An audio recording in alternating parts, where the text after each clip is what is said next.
नमस्ते दोस्तों, कैसे हैं आप सभी का स्वागत है एक और नए वीडियो में। और इस वीडियो में हम लोग देखने वाले हैं कक्षा 10 के गणित के प्रश्नावली 5.3 में जो भी प्रश्न दिए हुए हैं उनमें से प्रश्न संख्या 3 को। इस प्रश्न नंबर 3 में कुल 10 प्रश्न दिए हुए हैं। सभी प्रश्नों को एक एक करके पढ़ेंगे, उन्हें समझेंगे, फिर हल करने का हम प्रयास करेंगे। इससे पहले हम लोगों ने प्रश्न संख्या 1 और 2 दोनों को हल किया है। यदि इन दोनों प्रश्नों में आपको कोई दिक्कत आता है तो उस वीडियो के लिंक भी आपको डिस्क्रिप्शन में मिल जाएंगे, तो उसे भी आप चेक कर लीजिएगा। अब चलिए 3 नंबर को देखते हैं। 3 नंबर प्रश्न में मेरा मानना यह है कि 3 नंबर प्रश्न में जो 10 प्रश्न दिए हुए हैं, यदि कोई बच्चा इन 10 प्रश्नों को समझ जाता है, अपने मन से बिना देखे हिंट लिए अगर कर लेता है, तो मुझे नहीं लगता है कि उस बच्चे को कक्षा 10 में जो एपी के प्रश्न दिए हुए हैं अधिकांश प्रश्नों में कोई दिक्कत होने वाला है। वो अधिकांश प्रश्नों को बहुत ही सरलता से हल कर लेगा। एक आध दो प्रश्न होंगे जो उसको मुश्किल में डाल सकते हैं, तो इन प्रश्नों को आप ध्यान से देखिएगा। आगे बढ़े इससे पहले मैं आप सभी को बता दूं कि मेरा नाम है निकेत और मेरा प्रयास ये है कि गणित में आपकी जो भी समस्याएं हैं उसे उस स्तर पर हल किया जाए। तो यदि आप चैनल पर नए होंगे तो चैनल को सब्सक्राइब कर लीजिएगा। यदि जानकारी अच्छी लगेगी तो वीडियो को एक लाइक कीजिएगा और साथ ही साथ अपने दोस्तों को भी शेयर कीजिएगा। यदि आपके मन में कोई प्रश्न रह जाता है तो उसे आप कमेंट बॉक्स में पूछ लीजिएगा, या डिस्प्ले पे आपको एक व्हाट्सएप नंबर दिख जाएगा, उससे भी आप हमसे अपना प्रश्न पूछ सकते हैं। चलिए प्रश्न को पढ़ के समझते हैं कि प्रश्न क्या कहता है। 3 नंबर प्रश्न कह रहा है कि एक एबी में और 3 नंबर के एक में दिया हुआ है कि a बराबर 5, d बराबर 3 और an बराबर 50। तो हमें क्या करना है, n और sn ज्ञात करना है। यहाँ पे a क्या होता है, इसी एपी में a को हम प्रथम पद मान के चलते हैं, तो a बराबर हमें 5 दिया हुआ है। d को हम सार्वंतर मान के चलते हैं, d बराबर 3 दिया हुआ है। और an किसी एपी के nवें पद को ज्ञात करते हैं। पद संख्या n वाला जो पद होता है उसे हम an कहते हैं, और an यहाँ पे क्या दिया हुआ है, 50 दिया हुआ है। हमसे पूछ रहा है कि n ज्ञात करना है, n का मान और sn का मान। sn क्या होता है, n पदों का योगफल होता है किसी भी एपी के लिए। तो यहाँ पे हम आसानी से कर सकते हैं। यदि हम देखें तो ए एन हमें दिया हुआ है, ए और डी दिया हुआ है, तो ए एन का सूत्र होता है ए एन बराबर ए प्लस का एन माइनस 1 इंटू डी। तो यहाँ से हम ए एन का मान क्या रख सकते हैं, 50 रख सकते हैं, बराबर ए 5 दिया हुआ था, ए 5 प्लस का एन माइनस 1, एन ज्ञात करना है तो एन माइनस 1 ही लिख देंगे, और डी 3 दिया हुआ है तो 3 लिख देंगे। इसको और सरल करेंगे तो हमें क्या प्राप्त होगा, 5 को इधर लेके आएंगे तो 45 हो जाएगा, 50 माइनस 5 बराबर का एन माइनस 1 इंटू का 3 हो जाएगा। इस 3 से इस 45 में भाग देंगे तो 15 प्राप्त होगा और n माइनस 1 हो जाएगा। यहाँ से n का मान ज्ञात करेंगे हम, तो 15 प्लस का 1 यानी कि 16 प्राप्त होगा, और यहाँ से n का मान हमने ज्ञात कर लिया, n बराबर 16। इसी स्थिति में हमसे ये भी कह रहा है कि Sn यानी कि n का जो मान आया है 16, उसके लिए 16 पदों का योग ज्ञात कीजिए। तो Sn का सूत्र क्या होता है, n/2 इंटू का 2a प्लस का n माइनस 1 इंटू का d होता है। या हमने ये सीखा है कि यदि अंतिम पद हमें दे दिया जाए तो n/2 इंटू का a प्लस का l, या इस al को हम an भी लिखते हैं। अधिकांश समय हम l याद करके रखते हैं। l means last term, last पद को, अंतिम पद को l से निरूपित करते हैं। तो यहाँ पे l an दिया हुआ है, तो इसको हम ऐसे ज्ञात कर सकते हैं, n/2 यानी कि n का मान कितना प्राप्त हुआ है, 16, तो 16/2 इंटू का a 5 दिया हुआ है, प्लस का l यानी अंतिम पद 16वां पद कह रहा है ना, तो ये 50 दिया हुआ है, तो इसको 50 रख देंगे और इसको सरल करेंगे। सरल करेंगे तो क्या प्राप्त होगा, 8 दूना 16 हो जाएगा, तो 8 इंटू 50 5 55 हो जाएगा। और इसको आपस में सरल करेंगे तो 8 पंजे 40 के 0, हाथ में 4, 8 पंजे 40 और 4 44 हो जाएगा, 440 प्राप्त हो जाएगा। तो Sn जिसको हमने S16 किया है, ये क्या हो जाएगा, 440 हो जाएगा। तो आशा करता हूं कि प्रश्न नंबर 3 का 1 नंबर जो प्रश्न है आपको समझ में आया होगा। आगे बढ़ते हैं, अगले प्रश्न को देखते हैं। प्रश्न नंबर 2 ये क्या कह रहा है, a बराबर 7, कहाँ पे, किसी एपी में a बराबर 7 यानी प्रथम पद 7 और a 13 बराबर 35 यानी कि 13वां पद 35 दिया है, तो d और s 13 का मान ज्ञात कीजिए। कैसे ज्ञात करेंगे, कुछ नहीं करना है, जो जो चीजें दी हुई हैं उसको हम पहले लिखेंगे। प्रथम पद a बराबर 7 दिया हुआ है, 13वां पद a 13 बराबर 35 दिया हुआ है, d हमसे पूछ रहा है तो d का मान ज्ञात करेंगे, और s 13 पूछ रहा है तो s 13 भी हम ज्ञात करेंगे। यहाँ पे यदि हम देखें तो n का मान हमें 13 दिया हुआ है, क्योंकि 13वां पद यदि 35 दिया हुआ है तो n बराबर 13 दिया हुआ है, और यहाँ भी 13 है, तो हम यहाँ पे मान सकते हैं कि n 13 है। यदि ये चीज़ आपको समझ में नहीं आ रहा है तो यहाँ से हम आगे बढ़ेंगे। ए 13 35 दिया हुआ है तो ए एन का सूत्र लगाएंगे। ए एन बराबर ए प्लस का एन माइनस 1 इंटू डी होता है। यहाँ पे ए 13 दिया हुआ है तो ए 13 लिखेंगे। ए 13 क्या दिया हुआ है, 35 के बराबर दिया हुआ है। तो यहाँ से हम आगे बढ़ेंगे तो ए का मान 7 दिया हुआ है प्लस का, यहाँ पे किस स्थिति के लिए, यहाँ पे यदि ए एन लिखते हैं तो एन बराबर 13 हमें प्राप्त होता, तो यहाँ पे 13 लिखेंगे। 13 माइनस का 1 इंटू का डी, डी हमें नहीं पता है तो डी लिख देंगे। इसको और सरल करेंगे, 7 इधर आएगा तो माइनस में हो जाएगा, तो ये हो जाएगा 28 बराबर 13 माइनस 1 12 इंटू का डी हो जाएगा। और इसको सरल करेंगे, डी का मान ज्ञात करेंगे तो ये 28/12 हो जाएगा। 4 से कटाएंगे तो 4 3 12 7 चौक 28 हो जाएगा, यानी कि डी का मान 7/3 प्राप्त होगा। क्या प्राप्त होगा, डी बराबर 7/3। हमसे डी का मान यहाँ पे पूछ रहा है, ज्ञात करने के लिए कह रहा है, तो डी बराबर हम 7/3 भी लिख देंगे। इसके आगे हमसे S13 पूछ रहा है।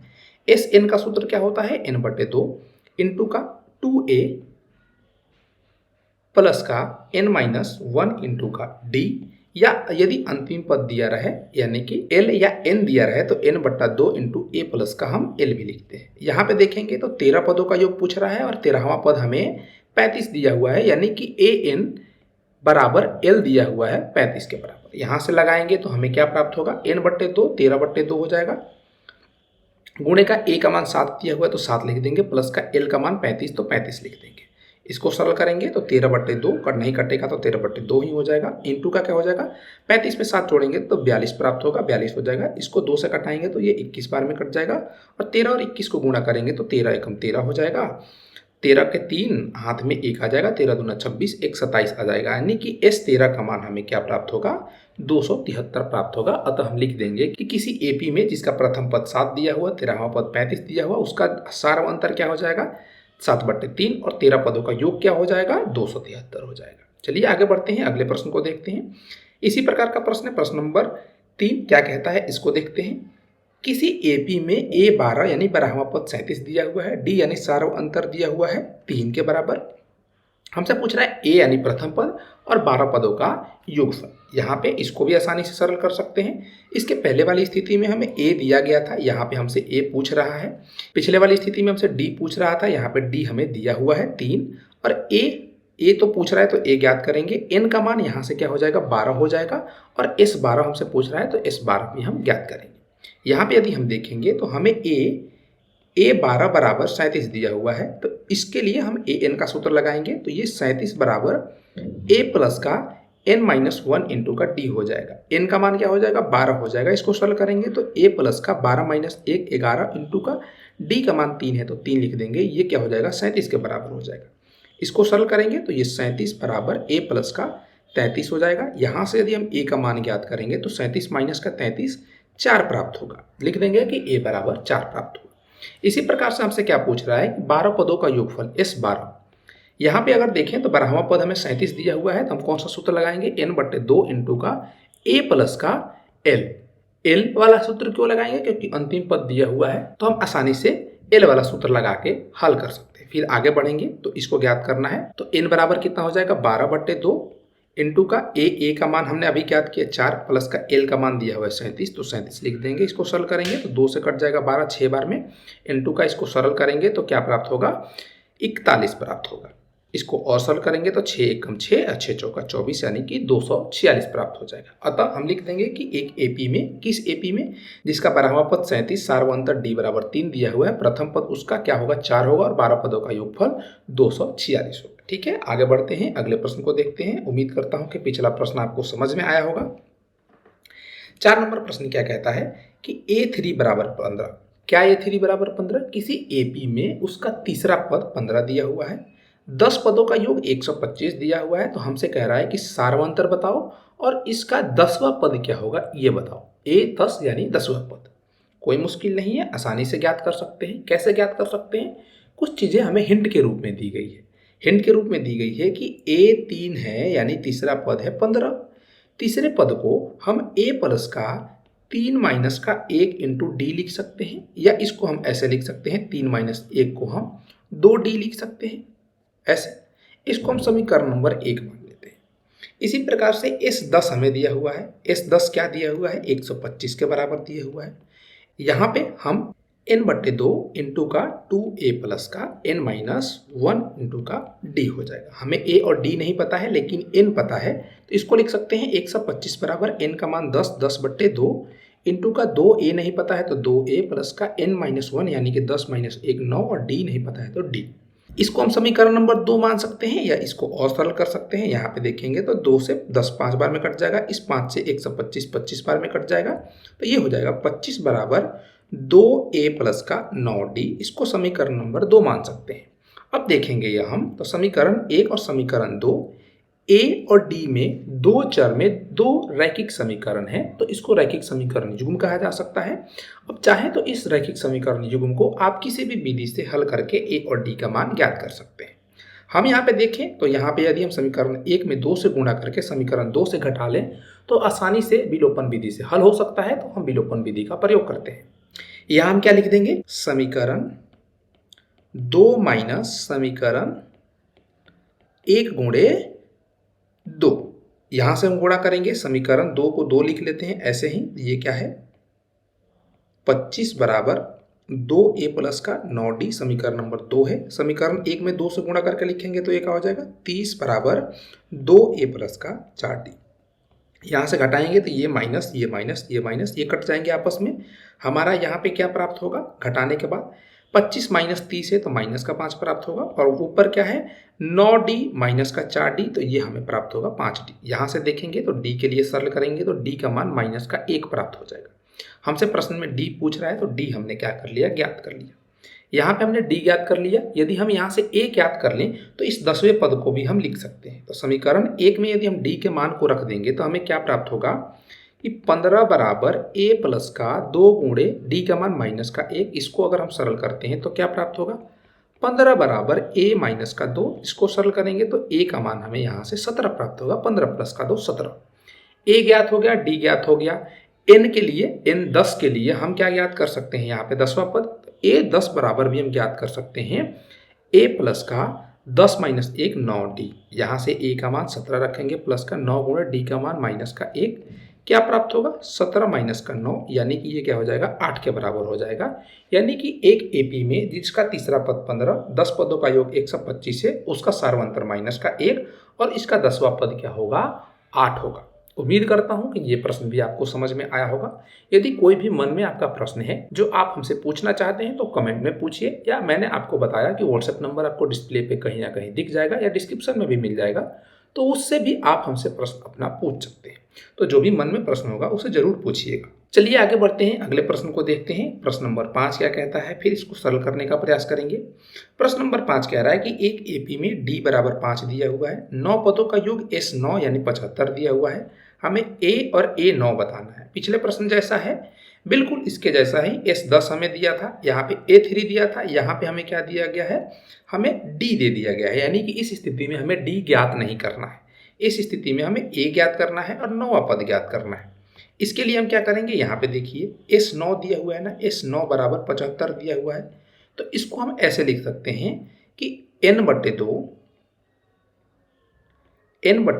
इंटू का 2a प्लस का n माइनस 1 इंटू का d। यहाँ से n का मान रखेंगे, n 9 है, 75 बराबर 9/2 गुणे a नहीं पता है तो 2 गुणे a प्लस का n माइनस 1 यानी कि 9 माइनस 1 8 और d का मान 5 तो 5। इसको सरल करेंगे तो ये a में एक रैखिक समीकरण है, सरल करते हैं। 75 का 2 से गुणा करेंगे तो 150 हो जाएगा और बट्टा में नीचे 9 आ जाएगा, क्योंकि इधर ये क्या है गुणा में है इन सभी के साथ, तो ये भाग में जाएगा तो ऊपर 2 हो जाएगा नीचे 9 हो जाएगा। फिर इसको ऐसे सरल करेंगे तो 2a प्लस का 8 पंजे 40 प्राप्त होगा। यहाँ से अगर हम a के लिए अगर इसको सरल करते हैं तो 150/9 माइनस का 40 प्राप्त होगा, बराबर का 2a हो जाएगा। इसको और अगर हम सरल करेंगे तो हमें क्या प्राप्त होगा, एलसीएम 9 हो जाएगा, 150 माइनस 9 चौका 36 बराबर 2a हो जाएगा। इसको और सरल करेंगे तो यहाँ से 360 में से हम 50 को घटाएंगे तो 0 में से 0 जाएगा, 0 बचेगा, 6 में से 5 जाएगा, 1 बचेगा, 3 में से 1 जाएगा, 2 बचेगा, वो भी माइनस का, बट्टे का क्या हो जाएगा 9 बराबर का 2a। यहाँ से 2 से कटाएंगे ये तो 2 एकम 2, 2 पंचे 10 हो जाएगा। यानी कि a का मान हमें यहाँ से माइनस का 105/9 प्राप्त होगा। इसको यदि हम और आगे देखते हैं तो ये सरल भी हो सकता है। तो a बराबर देखेंगे तो 5 एक 6 होता है, तो 3 से कट जाएगा, 3 तिया 9 और 3 से कटेंगे तो 3 तिया 9 और 3 5 15, यानी कि माइनस का 35/3 प्राप्त होगा। तो a का मान क्या हो जाएगा, माइनस का 3/5। ये और सरल नहीं हो सकता है। इसी प्रकार से हमें नौवां पद ज्ञात करने के लिए कह रहा है, तो a 9 ज्ञात करेंगे। a प्लस का n-1 इंटू का d, यहाँ पे a प्लस का नौवां पद यानी कि प्लस का 8d हो जाएगा। a का मान माइनस का 35/3 रखेंगे, प्लस 8 गुणे डी का मान 5 दिया हुआ है तो 5 हो जाएगा। इसको और सरल करेंगे तो माइनस का 35/3 प्लस का 40 हो जाएगा। एलसीएम लेंगे आगे तो ये क्या हो जाएगा, एलसीएम इसका 3 हो जाएगा। माइनस का 35 प्लस का 4 तिया 12 यानी कि 120 हो जाएगा। इसको जो सरल करके प्राप्त करेंगे वो क्या हो जाएगा, A9 प्राप्त हो जाएगा। अर्थात इस एपी का 9वां पद होगा। किस एपी का, जिस एपी का सारवंतर d बराबर 5 और 9 पदों का योग 75 है उसका। ठीक है, आगे बढ़ते हैं, अगले प्रश्न को देखते हैं। अगला प्रश्न 6 नंबर प्रश्न है। 6 नंबर प्रश्न क्या कहता है कि किसी एपी में a बराबर 2, d बराबर 8 और sn यानी n पदों का योग 90 दिया हुआ है, तो n ज्ञात करना है और an यानी कि nवां पद क्या होगा ये ज्ञात करना है। तो इसको भी ज्ञात करना कोई मुश्किल चीज तो नहीं लगता है।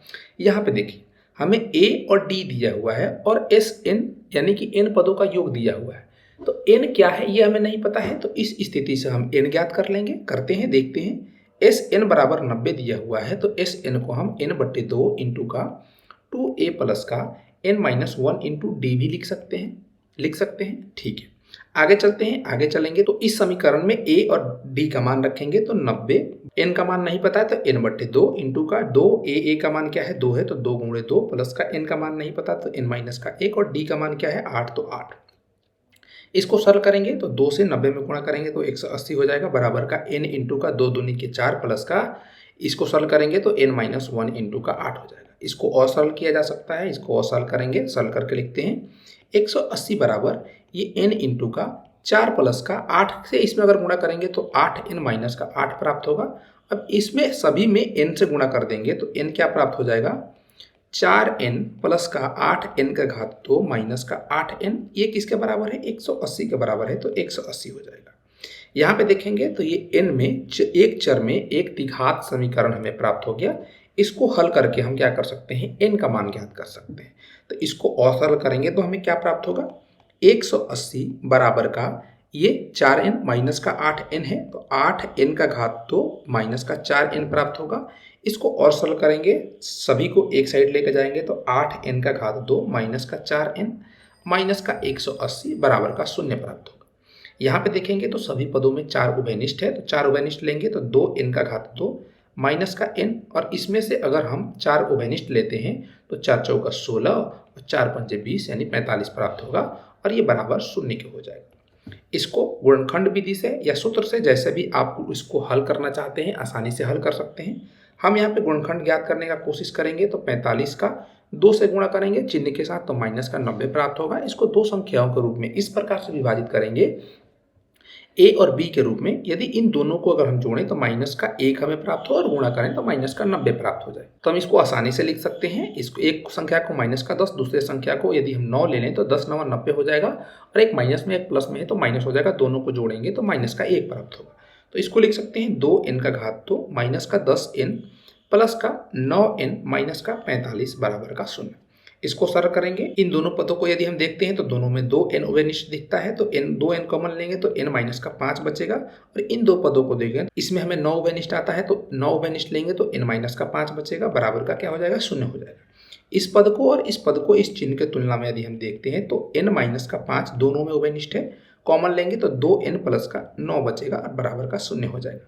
यहाँ से हम प्राप्त करते हैं कि इस संख्या का और इसका गुणा क्या है 0 के बराबर है, तो दोनों शून्य होंगे या दोनों में से कोई एक शून्य होगा।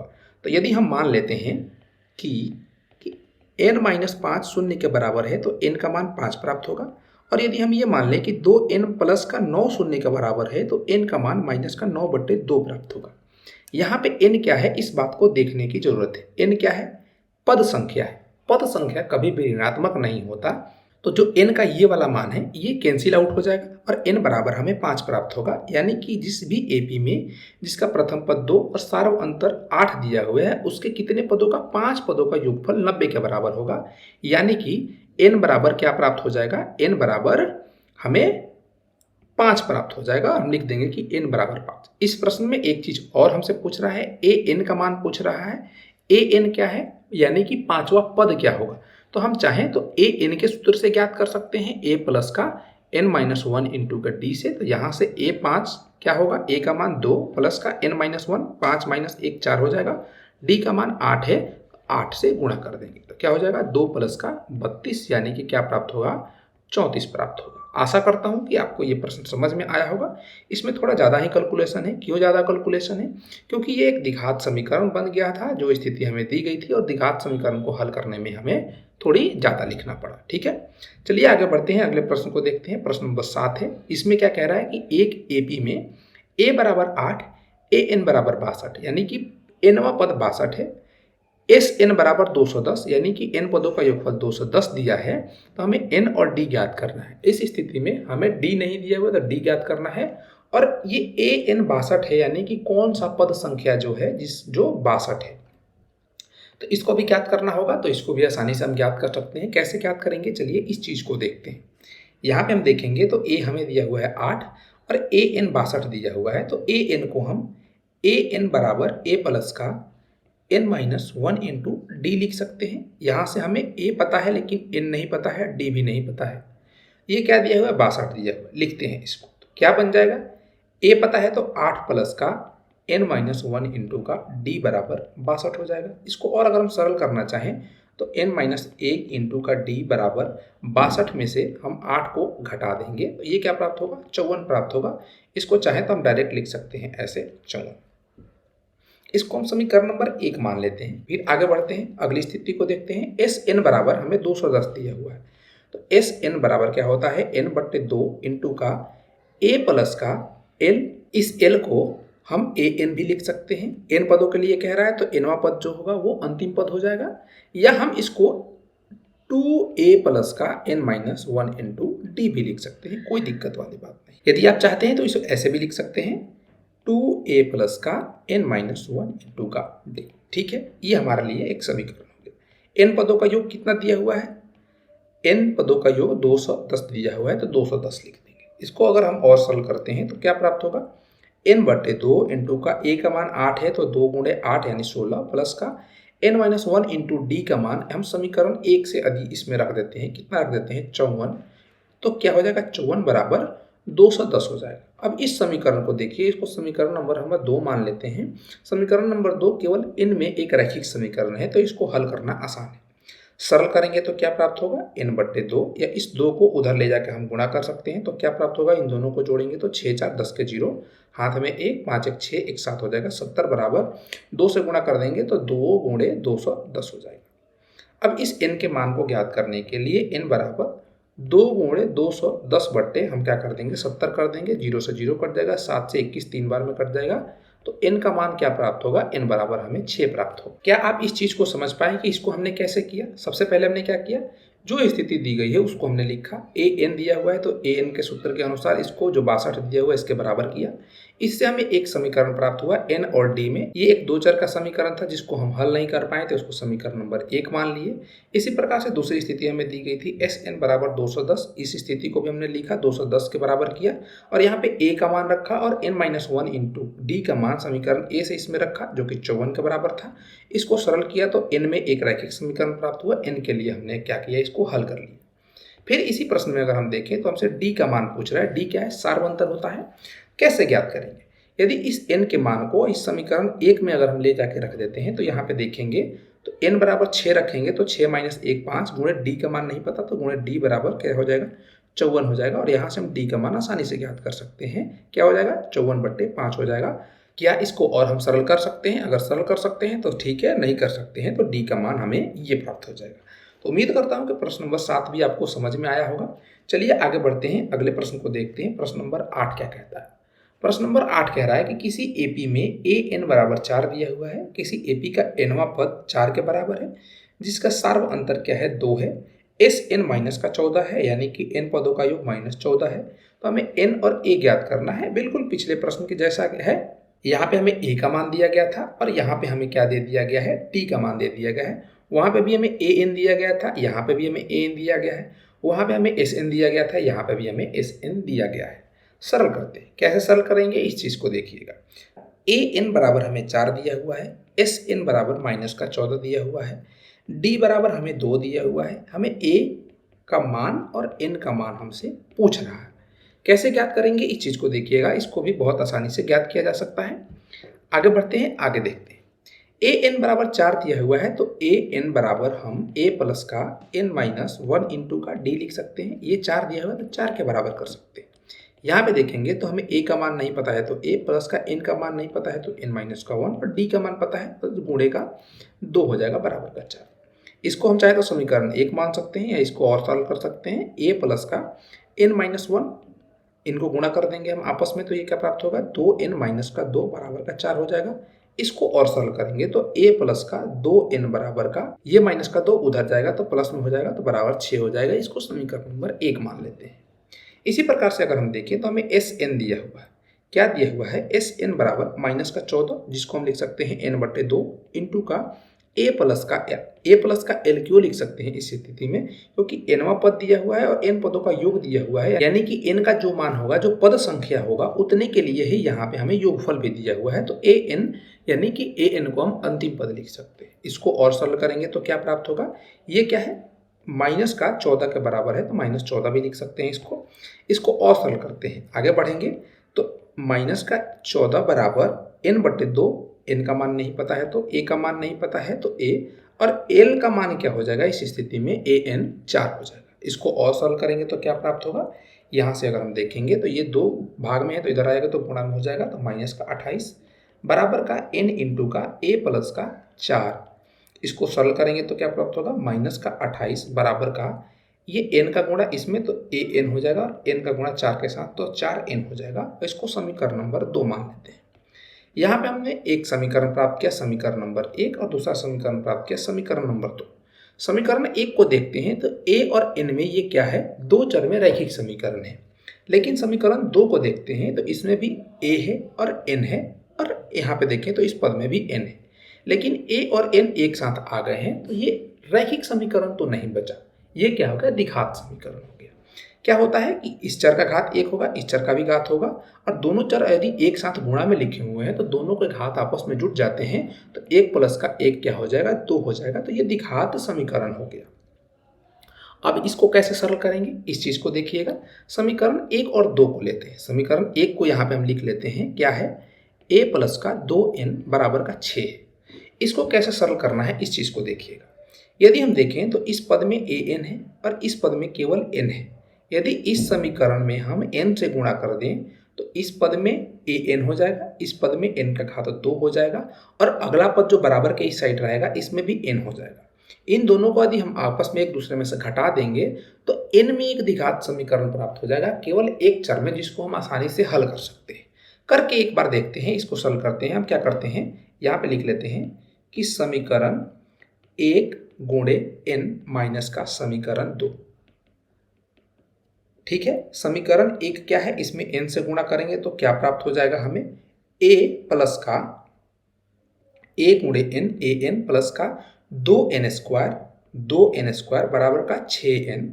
इसको हम क्या करते हैं, पलट देते हैं और फिर लिखते हैं a n प्लस का 4n बराबर का, पलटेंगे तो माइनस का 28 हो जाएगा। सरल करते हैं, ये माइनस ये माइनस ये माइनस ये आपस में कट जाएंगे। ऊपर से क्या है 2n का घात 2 माइनस का क्या हो जाएगा 4n बराबर का 6n माइनस में ये प्लस हो जाएगा प्लस का 28। इसको और सरल करेंगे तो ये हो जाएगा 2n का घात 2, ये 6n इधर आएगा तो माइनस में हो जाएगा तो -10n, ये आएगा तो ये भी माइनस में हो जाएगा तो -28 बराबर 0। यदि हम ध्यान से देखें इस समीकरण को तो सभी पदों में 2 उभयनिष्ठ है तो इसको और सरल करके लिखा जा सकता है। n का घात 2 माइनस का 5n माइनस का 14 बराबर का 0। अब इसको आप सूत्र से हल कीजिए या आप जैसे से हल करना चाहते हैं गुणनखंड विधि से वैसे भी हल कर सकते हैं। अगर हम देखें गुणनखंड करते हैं तो 1 का -14 से गुणा करेंगे तो -14 प्राप्त होगा। इसको 2 संख्याओं के रूप में इस प्रकार से बांटना है a और b के रूप में कि दोनों को जोड़ा जाए तो -5 प्राप्त हो, गुणा किया जाए तो -14 प्राप्त हो। तो इसको -7 और 2 लिख सकते हैं ऐसे, इन दोनों को जोड़ेंगे तो -5 प्राप्त होगा और गुणा करेंगे तो -14 प्राप्त होगा। तो n का घात 2 -7n प्लस का 2n -14 हो जाएगा बराबर का 0 हो जाएगा। इसको और सॉल्व करेंगे, इन दो पदों में से n उभयनिष्ठ लेंगे तो n माइनस का 7 प्राप्त होगा। इन दो पदों में से हम अगर 2 उभयनिष्ठ लेंगे तो n माइनस का 7 प्राप्त होगा, बराबर का 0 हो जाएगा। इसको और सॉल्व करेंगे तो n माइनस का 7 इंटू का n प्लस का 2 बराबर 0 प्राप्त होगा। यहाँ से यदि हम इसको 0 के बराबर करेंगे n माइनस 7 बराबर 0 तो n का मान हमें प्लस का 7 प्राप्त होगा। और यदि इसको हम 0 के बराबर करते हैं n प्लस का 2 बराबर का 0 तो यहाँ से n का मान हमें माइनस का 2 प्राप्त होगा। n क्या है? पद संख्या है, पद संख्या कभी भी ऋणात्मक नहीं होता है, तो n का मान माइनस का 2 हम नहीं लेंगे, n बराबर 7 प्राप्त हो जाएगा। हमें n ज्ञात करने के लिए कह रहा है यहाँ पे, तो n बराबर हमें 7 प्राप्त हो गया। यानी कि इस AP का 7वां पद क्या है? 4 है, और 7 पदों का योग क्या है? माइनस का क्या है? 14 है। यहाँ से हमें A भी ज्ञात करना है तो A भी हम ज्ञात कर सकते हैं। n हमें क्या प्राप्त हो गया? 7 प्राप्त हो गया, तो A को भी ज्ञात किया जा सकता है। इसके मान को हम इसमें रख देंगे तो A प्लस का 2n, 2 गुणे 7 बराबर का 6 हो जाएगा। A का मान यहाँ से ज्ञात कर लेंगे, 6 माइनस का 7 दूना 14, यानी कि माइनस का 8 मान प्राप्त होगा। किसका? A का मान। तो उम्मीद करता हूं कि ये प्रश्न नंबर 8 आपको समझ में आया होगा। ये थोड़ा सा अच्छा प्रश्न है तो इस चीज़ को ध्यान रखिएगा। एक बार बिना हिंट लिए, बिना देखे यदि आप समझ गए होंगे तो खुद से एक बार प्रयास कीजिएगा। चलिए अगले प्रश्न पे पढ़ते हैं। अगला प्रश्न क्या कहता है इसको देखते हैं, इसे पढ़ते हैं, फिर समझ के हल करने का प्रयास करेंगे। ठीक है। प्रश्न नंबर 9 कह रहा है कि यदि एक AP में a बराबर 3, n बराबर 8, s बराबर 92 दिया हुआ है तो d का मान ज्ञात कीजिए। इस चीज़ को समझिए। प्रथम पद कितना दिया हुआ है? 3। सार्वंतर नहीं दिया हुआ है, सार्वंतर हमसे पूछ रहा है। पद संख्या n बराबर 8 दिया हुआ है, 8 पदों का योग 192 दिया हुआ है, हमसे d ज्ञात करने के लिए बोल रहा है। तो जो चीज़ दिया उसको लिख लेते हैं। a बराबर हमें 3 दिया हुआ है, n बराबर हमें 8 दिया हुआ है, d हमसे पूछ रहा है, और n हमें 192 दिया हुआ है। तो इसको हम लिख सकते हैं n/2 इंटू का 2a प्लस का n-1 इंटू का d। यहाँ पे Sn यानी कि 8 है, S 8 बराबर दिया हुआ है। कितना दिया हुआ है? 192, तो 192 भी लिख लेते हैं। 8 हो जाएगा तो 8/2 4 हो जाएगा, इंटू का 2 गुणे 3 यानी कि 6 हो जाएगा, प्लस का 8 माइनस 1 7 गुणे d बराबर का 192 हो जाएगा। d में एक रैखिक समीकरण प्राप्त हो गया। इसको हल करना कोई मुश्किल बात नहीं है। सरल करेंगे तो इनको गुणा करेंगे तो ये 24 प्राप्त होगा, प्लस का इनको गुणा करेंगे तो 28d प्राप्त होगा और बराबर का 192 हो जाएगा। इसको और सरल करेंगे तो 28d बराबर का 192 माइनस का 24 हो जाएगा। 12 में से 4 जाएगा, बचेगा 8, ये हो जाएगा। 8 में से 2 जाएगा, बचेगा 6 और 1 हो जाएगा। यहाँ से हम d का मान ज्ञात करेंगे तो d बराबर 168 बट्टे क्या हो जाएगा? 28 हो जाएगा। ये 4 से कटेगा, 4 चौका 16, 4 दूनी 8 कट जाएगा, 4 सत्ते 28, 4 चौका 16, 4 दूनी 8, ये 7 से 42 कट जाएगा 6 बार में, यानी कि d का मान हमें क्या प्राप्त होगा? 6 प्राप्त होगा। d ज्ञात करने के लिए बोल रहा है तो d को हम आसानी से ज्ञात कर सकते हैं। उम्मीद है कि 9 नंबर प्रश्न आपको समझ में आया होगा। आगे बढ़ते हैं, अगले प्रश्न को देखते हैं। प्रश्न नंबर 10 है। इस प्रश्न नंबर 3 का ये अंतिम प्रश्न है, तो ध्यान से देखिएगा। क्या कह रहा है प्रश्न कि एक AP में l बराबर 28 यानी कि अंतिम पद an बराबर 28 दिया हुआ है और s बराबर 144 यानी कि जितने भी पद हैं उन सभी का योगफल 144 दिया हुआ है। ये कह रहा है कि इसमें कुल 9 पद हैं, तो हमें a ज्ञात करना है। यहाँ पे अगर हम देखें, इसको सही से लिखें तो l बराबर an यानी कि a 9वां पद दिया हुआ है 28 के बराबर।